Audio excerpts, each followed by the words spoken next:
We're standing at the Black Diamond Replacement Prospect. Behind me, you can see the historic Silver King mine. That's the silver property that was mined in the 1880s and 1920s, the high-grade silver occurrence. And up here, we're in the replacement copper horizon in the carbonate rocks or limestones that form the host rocks for much of the mineralization at the Magma mine, which is just off to my right, a couple kilometers. Yes, right here behind us, you see the tertiary volcanic rocks that cover the Resolution deposit. So here we're sitting right at the contact between the volcanic rocks and the favorable host rocks here at Magma and at Resolution. So these rocks wrap around the hill and actually dip into the hill and form about 800 meters of rocks from the surface to depth over the Resolution deposit. And here we're in the favorable rocks below those. The Black Diamond occurrence is a replacement body similar to the Magma mine occurrences here in the Paleozoic carbonate rocks on the Silver King mine property. And I think this was a proposed drill pad from the 80s, isn't it? Yeah, I believe this was put in 1980 or 1981.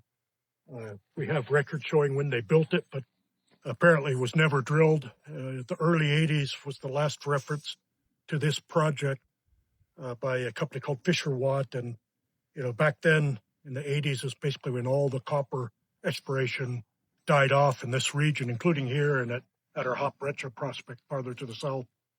Yeah, you're looking at the limestone sequence from the top of the Paleozoic. It's actually dipping steeply, so the top of the beds is to the right, and you're going deeper to the left. All the gray rocks behind the trees there, or the bushes, are limestones that go from the Escabrosa and maybe the Naco Formation, which is the top of the Paleozoic, all the way down to the Cambrian.